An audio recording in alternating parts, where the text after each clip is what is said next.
Welcome, survivors, seekers, and thrivers. I'm your host, Sharileighroberts, psychic medium, energy healer, and living proof that you can transform your pain into power. Each episode, we dive into trauma healing, developing your intuitive gifts, and reclaiming your life.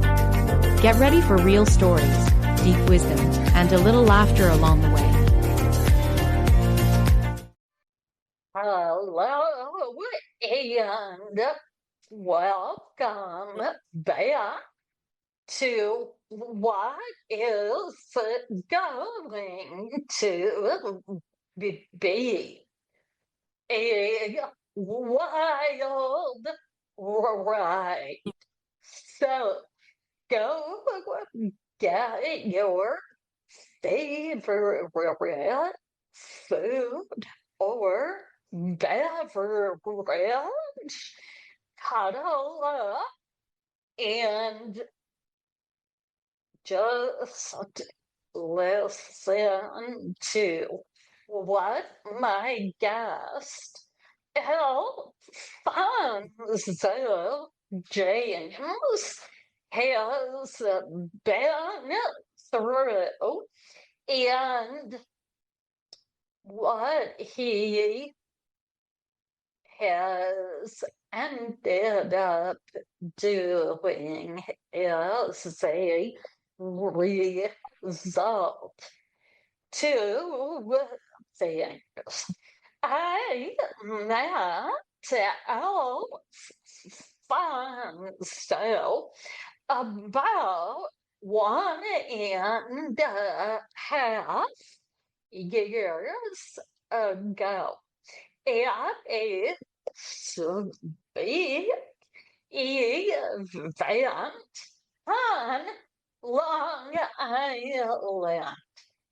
That's odd enough, being he and I are both Midwesterners, which explains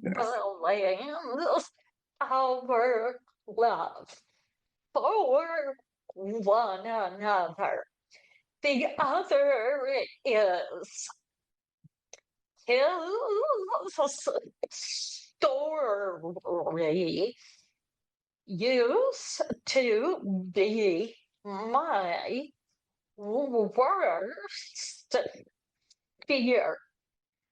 Being wrongly accused of thing and being thrown into prison and keep thrown away.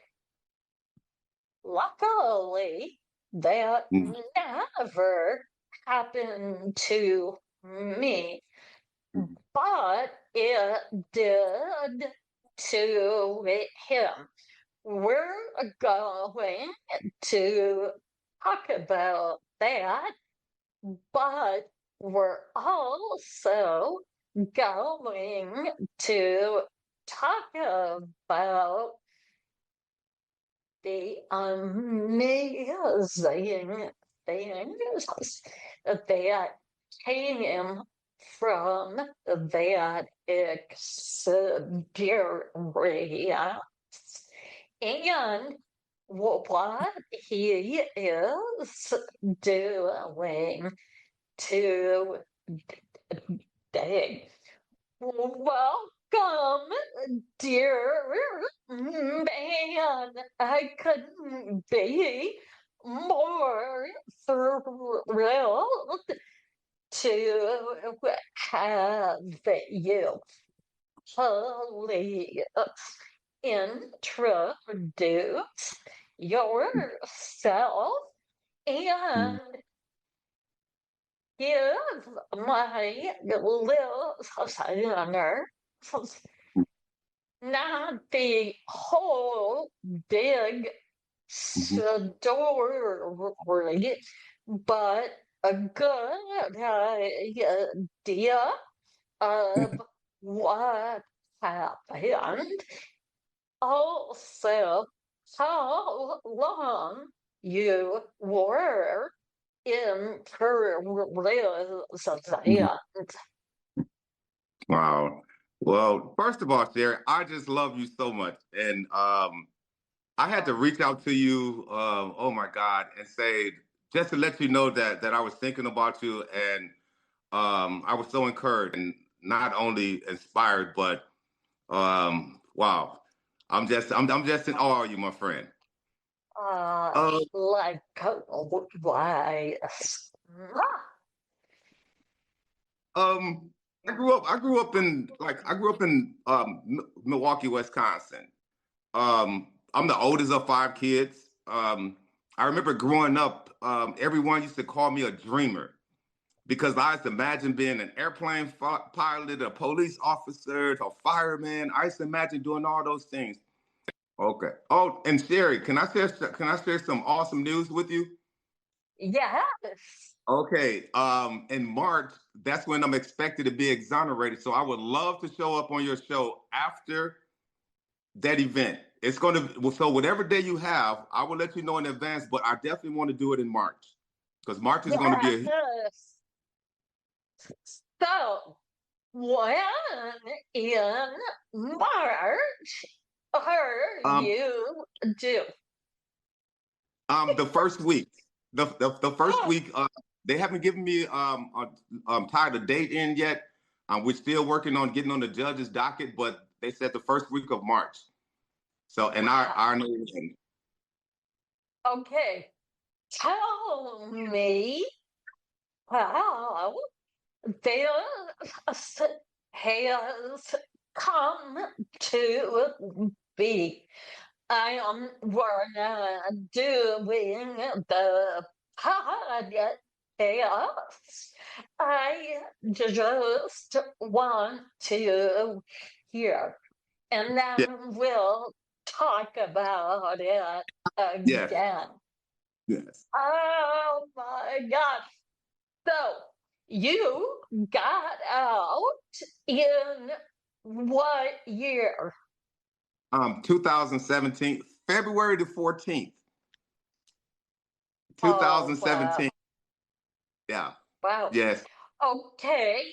So 9 years. yeah, And it's been a long yeah, process. yes. Tell me. Well, And, this is my 40th year anniversary of my incarceration, and 9 year anniversary of my release. I went to prison when I was 17, and I did yeah. 32. I served 32 years, and so I returned back to the community when I was 50. I had just turned 50 years old, but I was still like 17-year-old in my head, and but I was a 50-year-old adult now, man now, and so Yeah. that took some adjusting for me to do. Oh, yes, you did. Yeah. How are you? Or take me through that adjustment of getting out until today. Hmm. You've talked about electronics, and all of that. So, phones, I mean, I cannot imagine.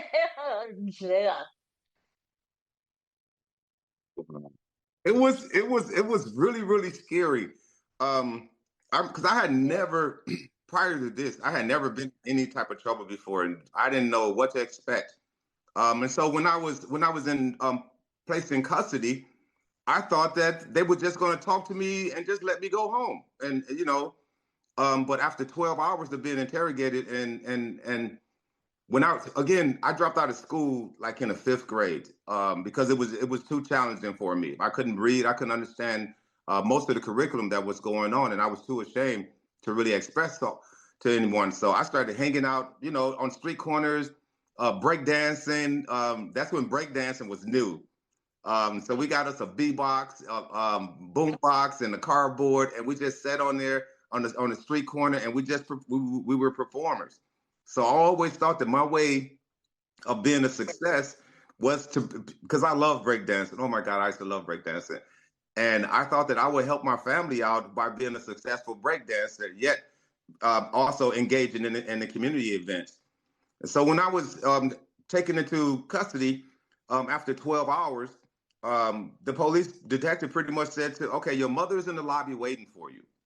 The only thing you have to do is sign this document and you'll be released into her custody. So after 12 hours of being told and being informed of how much of a loser I was and nobody will ever believe me, I got fed up. And so the 12th hour, I signed a blank sheet of paper. And an hour or so later, it came back with a full-page confession with my signature on there. And my signature was the only thing that I recognized. And those words were not mine. And so the detectives at that time, they didn't know I didn't know how to read or write. And so they came back and they told me, well, your mother is not here, but we're transferring you to a youth center for holding. So this happened on a Saturday, Saturday, July 27, 1985. And I remember, oh my God, I remember the sun, I remember the birds, I remember the smell of the bacon, I remember all those things. And I remember getting in the back of the police car as they was transferring me to the youth place. And I was like, what's going on? And then they told me when we get there, somebody advised me of what's going on. So we made it there probably like 1 o'clock in the morning, 2 o'clock in the morning. I was approached by one of the staff there, and then they read off the paperwork to me and said that I was being charged with first-degree murder. And I was like, how am I being charged first-degree murder when I'm at my mother's house and all of my friends are still alive and I'm not active in the streets like that? So you fast track that. I was waived within 6 months. I was waived into adult court. Went to jury trial, found guilty, and sentenced to 105 years in Wisconsin State Penitentiary for a crime I did not do. I went there frustrated. I went there like really, really confused and hurt because I couldn't understand how a system had failed me, and why didn't the authority do the improper investigation to really find out what happened. So I went throughout prison like, I need to figure out, but I know that God didn't bring me into this world to all of a sudden, allow me to suffer to this extent. So I took that as a challenge. And my first 5 years incarcerated in maximum penitentiary, I spent five of those years, all the first 5 years in solitary confinement. And while I was in solitary confinement, that's when I knew that I couldn't run from myself anymore. I had to face who Alphonso was. And I had to face the reality of not only being in prison falsely, but I always looked at it as being like a form of higher education. I just looked at prison as being a mission field, a place where I knew I can grow and I can become somebody. So while in solitary confinement, I learned to read, I learned to write, I learned to be a better communicator. I started reaching out to different organizations, begging and pleading. And then eventually, once I was released from solitary confinement, I went on to go to college, theology. I have a theology degree, a culinary arts degree, and associates. But that wasn't enough for me because I saw a lot of broken people. I'm sorry. Oh, no, don't be. I love for you to talk about Yeah. the pastor that came to you while in solitary confinement, who was your catalyst. We must pay homage Yes. to that poor man that you were Mhm.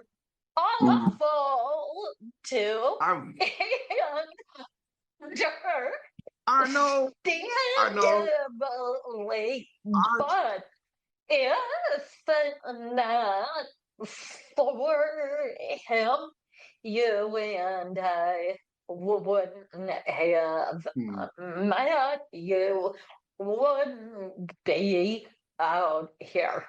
So, mm, talk about absolutely. that.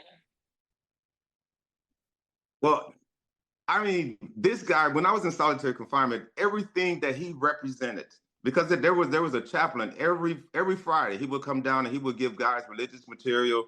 If you needed to reach out to your family, he would be that person. Or if you just needed a prayer, he would be that person. And so every week he would stop in front of my cell.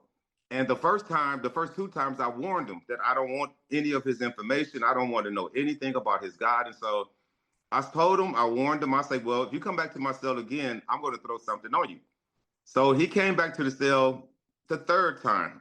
And this time, true to my word, and true to my word, I threw some urine on him.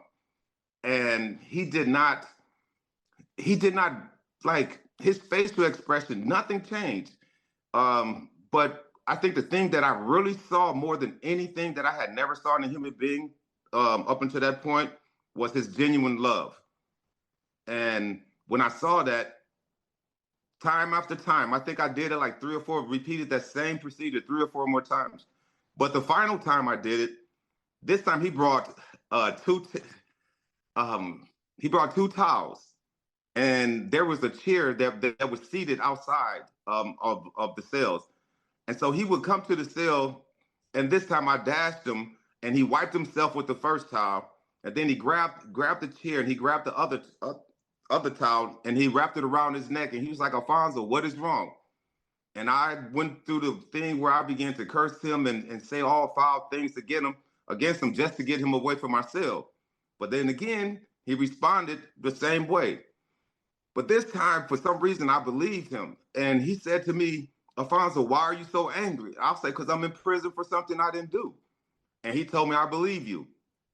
And from that moment on, that's when I really began to gravitate towards that light that I saw inside of him.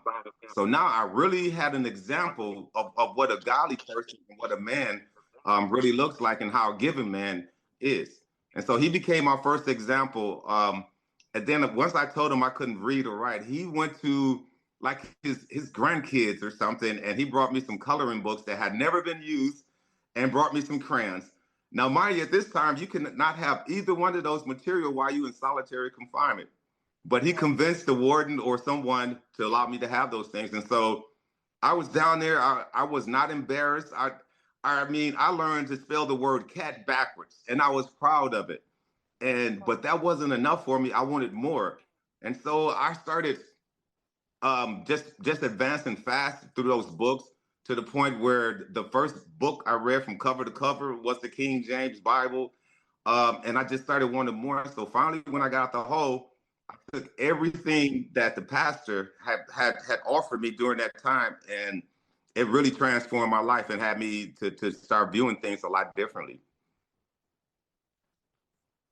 And he's Right. 95 years old and still in my life. Um, and Yeah. tell us his name. Reverend Emo, Paul Emo, Uh, an awesome Paul. guy. Uh, I don't know thank what, and I, you. Yeah, thank yes, you, Paul. yes, Emma. yes, Wow. God bless you. yes, Yeah. yes. Oh my God. And it was, and Sherry, it's hard to put it into words. Prison was supposed to be a place where I pretty much was just supposed to fall in line with everyone else, and the expectation that most people in the community have on those who go to prison is that they're going to return back to prison over and over again. And I began to witness these things, and I was like, I don't want that for myself. First of all, I'm in here falsely, but how can I take a bad situation and be an example to other people? So I stopped, and Chaplain Emma used to come to me. He was like, "It's much bigger than you," and I was like, "No, it can't be much bigger than me. I got 105 years, man. I don't know if I'm going home or see my family." So he's like, "No, no, no. It's much bigger than your suffering." So I started to meditate. I started to write. In fact, as I began to read when I was in solitary confinement, I began to journal. And while I was journaling, I remember just going into some deep, deep places in my life that I had never experienced before. I felt as though a huge burden was removed from me because most of my young life, I've been told that I would never amount to anything, even though I had a dream. I was told that I would end up in prison like the rest of the people in my community, but still I held on to that dream. And I would never allow another person's perception become my reality because I allowed it to at a much younger age, but I was determined never allow myself to enter back into their space again. But I wanted to create a space of love. So I think people used to look at me so weird because while I was locked up, people considered me a hugger and a crier, and I think that when you're transparent like that with people and you just bare your soul and show them that, yeah, I share your pain, but also understand what it is to walk in your shoes, as difficult it may sound, Yeah. but that's the reality of it. Yeah, it is. And your story, though it's the dream resonates with me and millions of others. So I was never in prison per se, but I was my choices put me there in confinement. Yes. And there is always that moment that Hmm. the switch slips on. It can be a benign moment to others, but to us, it is life changing. We're like, okay, enough. I'm done. I am being called to go on, do more, be more. Hmm. Okay, you then are out of solitary confinement, and the warden comes to you. And what does she say? I think there was, I think they was kind of taken aback by the transformation in that period of time. I didn't think that they really expected someone to. Well, actually, I started proclaiming my innocence early on, and then to be there, and then to all of a sudden to finally have somebody to listen to you. It's like, okay, you've been saying this a long time. Um, so she finally came to me and told me that it was something different or something special about my life, and I still had no idea what she was talking about. I had no idea. But I'm thinking, I always thought that, helping other people and just being a good person, that don't deserve to be a per- I didn't need a pat on the back to be doing something that I know I was supposed to do. And Yeah. I think that with that attitude it sort of people, the staff in particular, began to see those things, and then they began to put me in a position of mentorship of others. Wow. Yeah. It was like I was. It was like being the person that I always wanted to be. But I was Yeah. in, yeah, I was surrounded by darkness. And this is the thing that I love and I hold on to. And every now and then I call it my prayer closet. I entered into my prayer closet. Like there's there was always something that was stirring on the inside of me. And I knew it. And there was and one incident in particular, when I was in solitary confinement, it was like I was having all these voices that's telling me that you'll never amount to anything. But then while I was in solitary confinement, I was in a hold, under a hold. I don't know if that makes sense.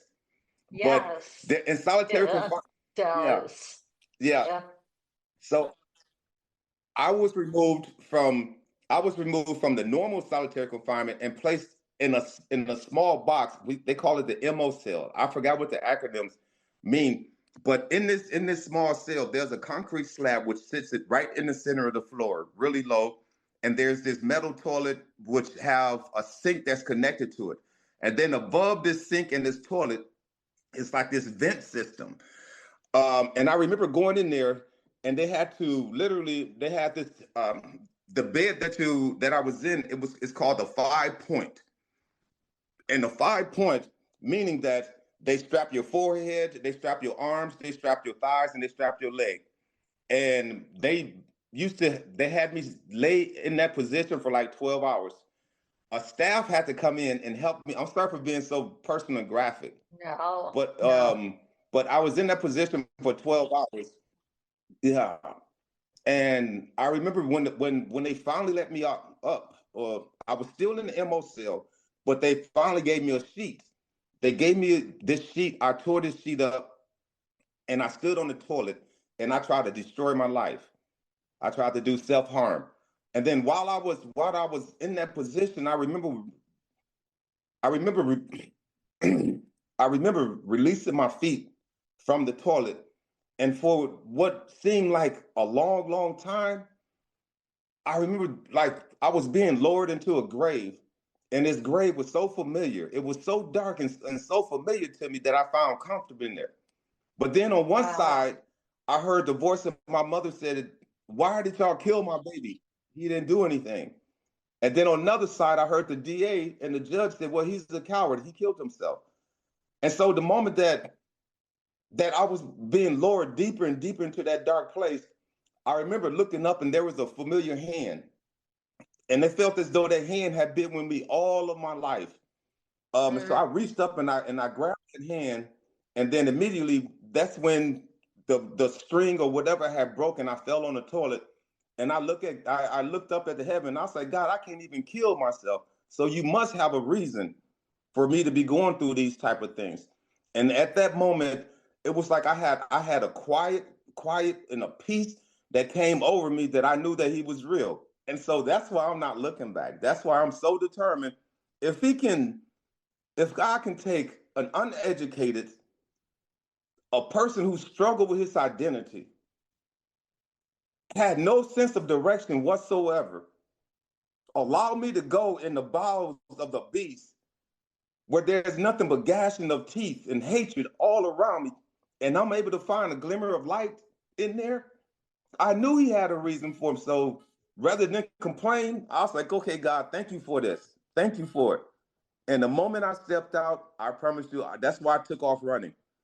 I took off running to all these different organizations that need to hear the message of love and forgiveness. That's my mission.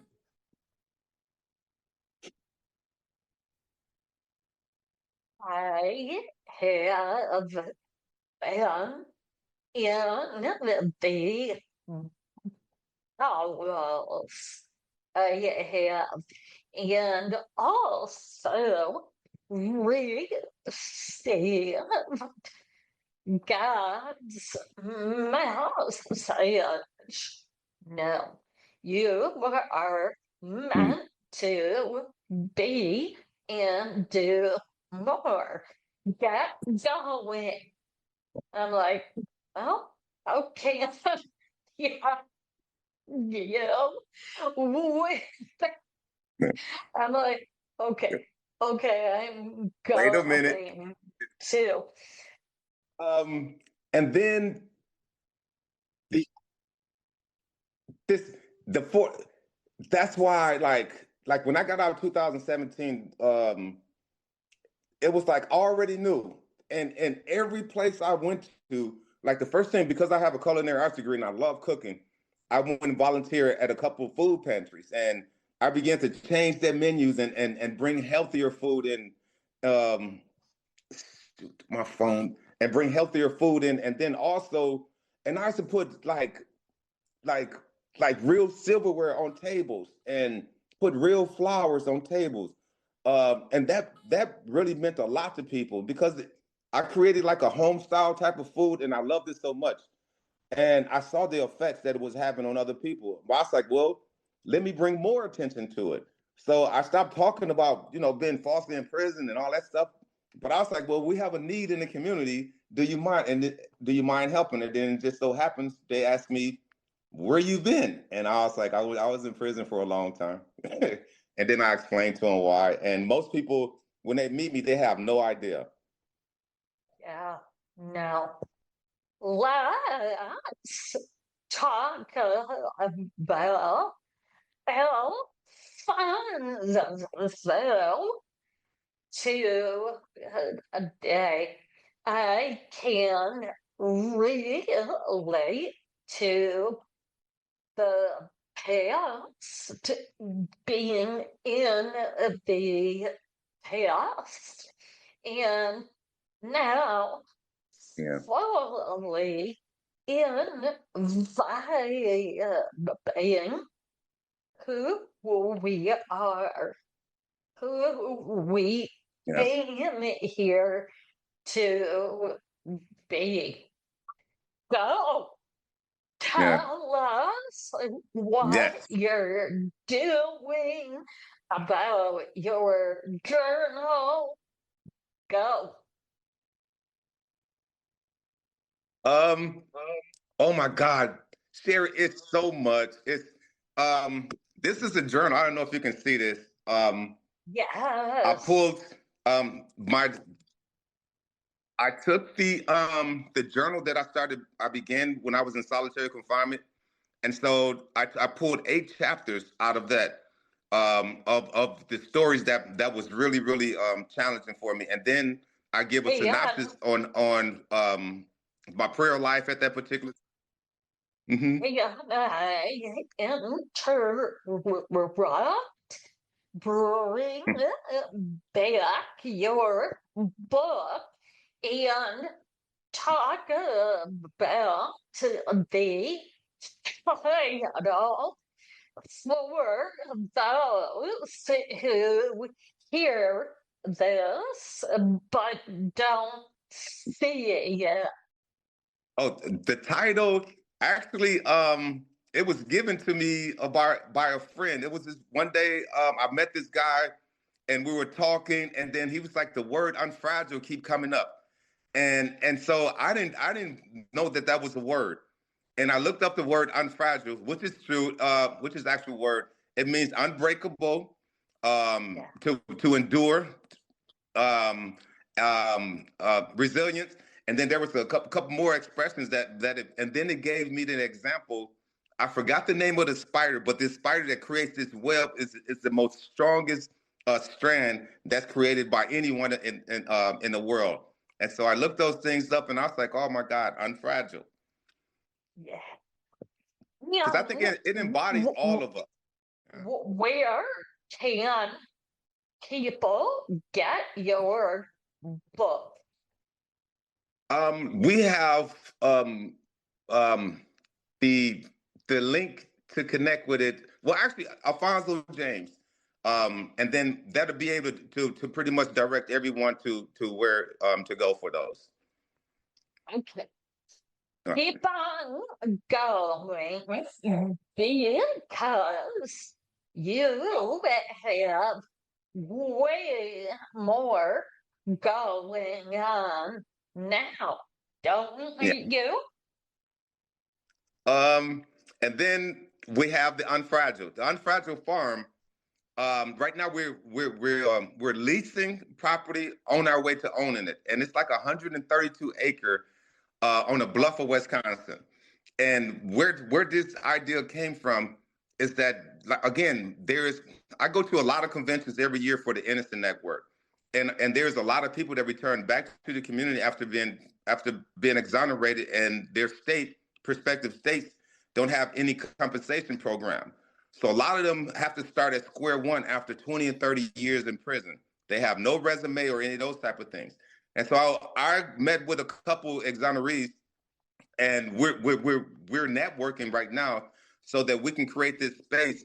So not only just for those who are exonerated, but for those who experience any type of, whether it's physical prison or emotional or psychological prison, we want to be able to give everyone this experience. And then on the grounds we have a 24-hour therapist, massage, whatever need that a human being wants. And then we believe in the ecosystem, to like create our own food, grow our own food, and just give people a different type of skill to live a healthy and better way. Wow. Talk more about this. How people can contact you and get involved. So I'm, I am an abuse victim outside of Wisconsin. Can I come to you, or yeah. do you? Okay, how do I connect, and what is the procedure to onboard, to be there? How long are people there?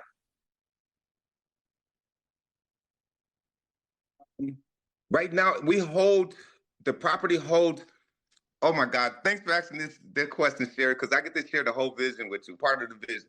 Yeah. On only 30, only on 132 acres, we're gonna build those mobile homes, or I forgot the name of them, but they're really really nice, and we get them at a cheap price.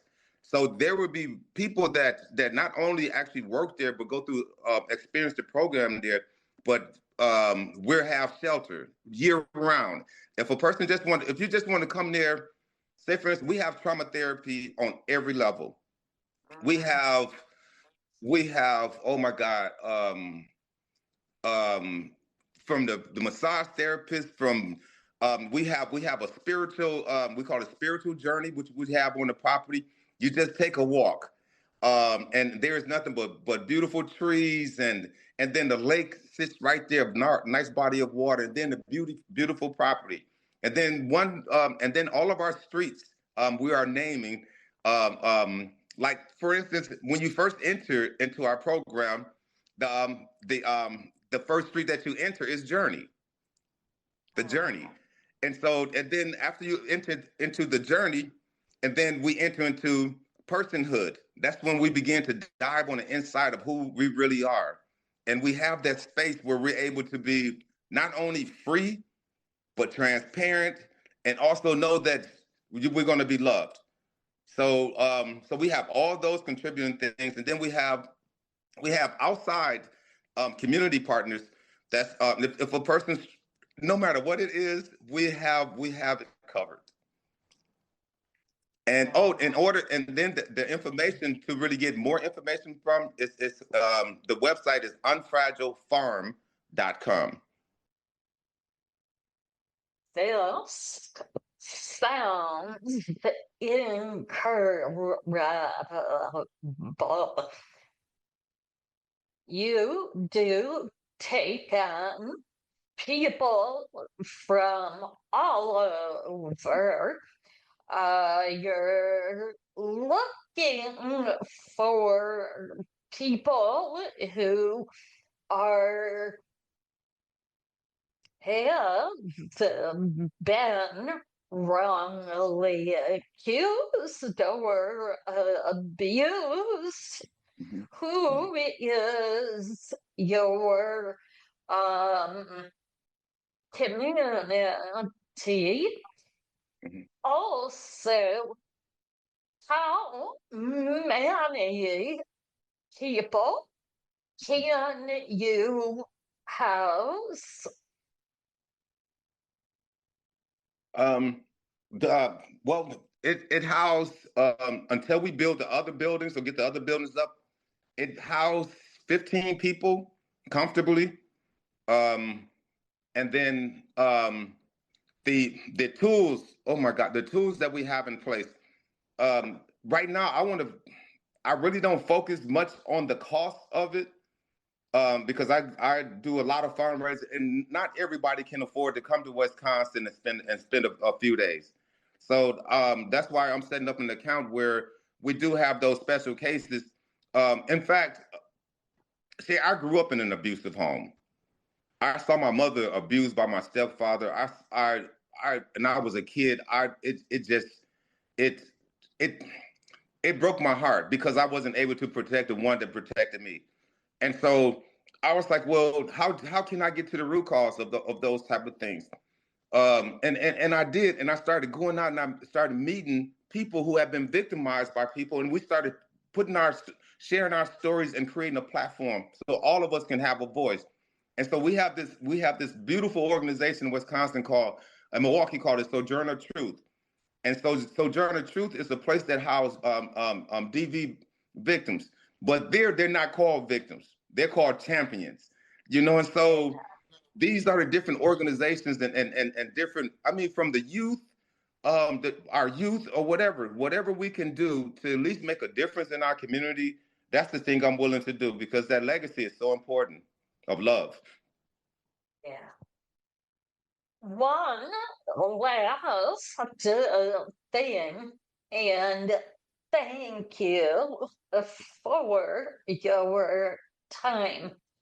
You talked about touring and talking about your journals. Give us a little insight about that. Mhm. In fact, I'm about to go on. It's called the Journey Within tour. And what that consists of, not only are we going to promote the book, but and bring awareness to mental health issues and also false imprisonment, but we're also bringing awareness. We're creating a circle. So wherever we go, we're going to also create a circle so we can have a conversation, so people can really feel what we feel and we just want to bring a different experience. It's not about just signing a book and just showing up, but I want a person when they open this book and they read it, I want them to like, okay, it could be worse, but it's not, and I'm thankful. So that's the reflection that I also want to do. And so right now, our first place to that we're going to is New York. We're going to New York in May. We're setting up all the dates and all those type of things. Now we're going to Chicago next month, where I'll be appearing at the National Innocence Network Conference, where I'll be a keynote speaker there. And then I was just highlighted on a show called The Uncharted Bounty, which we won 15 awards throughout the world, from Spain, from best documentary, best motivational story, and it's out now. It's an awesome opportunity. That also gets the message out, and then of course, my lovely Sherry, I'm on your show, so the word is getting out, my friend. Yes. Yes. What final words do you have for victims of violence or wrongly incarcerated people? This is every morning I wake up, I repeat this same thing over and over again. Um, he that is perfect is perfecting perfection in me. He that is perfect, which is God, is perfecting. That perfecting is the suffering, is the pain, the tears when nobody else sees those things, the loneliness that nobody else can feel but us. So he that is perfect is perfecting perfection in us. And so there's going to be times when things don't make sense. But my trust continue to be that I'm being perfected through the things that I go through. And our voice do matter. It matters. Amen. Throughout my journey, I often ask, what the hell? Why? Why? Why? It was so when I stopped asking why and just believe, but also looking at every experience as an opportunity to grow that my life change, yours too. Yeah. That is the key. Mm. Is Oh my God. Activate your faith. That's the key thing. Activate your faith. I mean, we got faith enough to get on airplanes and trust that the pilot is going to get us safely over there. So we have yes. that faith. Yeah. Um, yeah, speak it out. Whatever's in your heart and you believe it and it's aligned up with what the universe has for you, it's going to happen. Yeah, it is. Also, surrender. But yeah, that I mean, when you Mm, stop thinking of how you visualize your life and are stuff when it doesn't happen, and I've mm, been there. Okay, when mm, you surrender and just go with it, that is when the magic happens. Far better, bigger than we ever can imagine. You and I mm. are proof of that when you just surrender. Alfonso, thank you for being here, but more so for being that beautiful, unconditional, loving light to so many. Keep it up, bro. Keep it up. And I am honored to know you.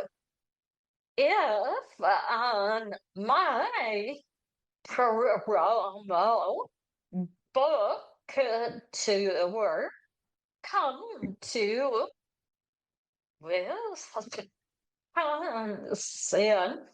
I hope we can connect and collaborate. We're there.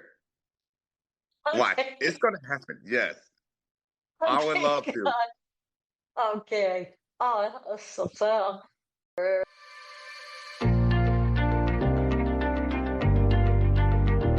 Thank you for listening. If today's conversation resonated with you and you're ready to explore your own healing journey or intuitive gifts, I'd love to work with you. I offer psychic medium readings, energy healing sessions, and intuitive development guidance at sharileighroberts.org.